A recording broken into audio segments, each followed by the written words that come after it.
ہائے ہائے، ظہر کی نماز کی اذان دینے لگے، اللہ کے نبی کا انتقال ہو چکا ہے۔ جب اشہد ان محمد پر پہنچے تو روتے روتے روتے آواز بند ہو گئی، اور جلدی سے اذان پوری کر کے نیچے آئے، کہا آج کے بعد قسم اٹھاتا ہوں اذان نہیں دوں گا، تیرا نبی نہیں ہے تو اذان بھی نہیں ہے۔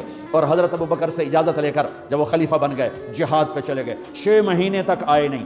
لاکھوں صحابہ جہاد میں گئے، کسی کو میرے نبی خواب میں نہیں آئے، صرف بلال کو آئے۔ بلال، یہ کیا بے وفائی، ہم سے ملنا ہی چھوڑ دیا، ہمارے پاس آنے چھوڑ دیا۔ آنکھ کھلی تو ان کو یوں لگا جیسے اللہ کے نبی زندہ بلا رہے ہیں، یا رسول اللہ میں آ گیا، یا رسول اللہ میں آ گیا، اور اسی وقت اونٹنی کو بھگایا۔ 21 دن کا سفر 7 دن میں کیا، 7 دن صرف نماز اور پیشاب کے لیے اترتے تھے اور بھگاتے بھگاتے بھگاتے 8ویں دن جب مدینے میں پہنچے تو آتے شور مچایا، یا رسول اللہ میں آ گیا، یا رسول اللہ میں آ گیا۔ ان کے ذہن سے نکل گیا کہ آپ تو دنیا سے جا چکے ہیں۔ جب مسجد کے قریب پہنچے تو پھر تڑپ اٹھے اور چیخنے لگے کہ آپ تو ہیں ہی نہیں، پھر گئے سیدھے قبر پہ جا کے یوں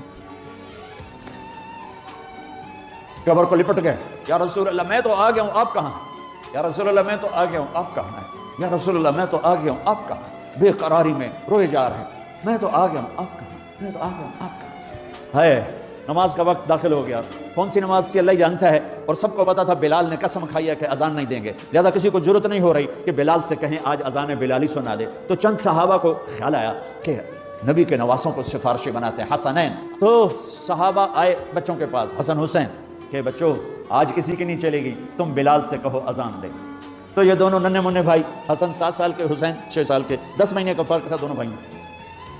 چچا ایک درخواست کہ میرے ماں باپ آپ پہ قربان، آپ درخواست کیوں کہہ رہے ہیں؟ آپ امر کریں، آپ حکم کریں۔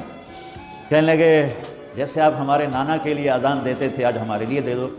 تو ایک دم وہ رونے لگے بلال، کہا ہے میرے بچوں، میں نے قسم اٹھائی تھی کہ میں اللہ کے نبی کے بعد کبھی اذان نہیں دوں گا، لیکن تم پہ تو ہزاروں قسمیں قربان ہیں، میں اپنی قسم توڑتا ہوں اور اذان دیتا ہوں۔ جب وہ چڑھنے لگے اس بی بی کے گھر، قریب ایک انصاری عورت کا گھر تھا جس کی چھت پہ چڑھ کے اذان دیا کرتے تھے، تو سانس رک گئے، سب کے آنکھیں پھٹ گئیں، اور وہ یوں منظر دیکھ رہے کہ آج بلال تو ہے، محمد مصطفیٰ نہیں ہے۔ آج اذان بلالی تو ہوگی لیکن محمد مصطفیٰ کی جھلک نہ ہوگی۔ جب انہوں نے کانوں میں انگلیاں،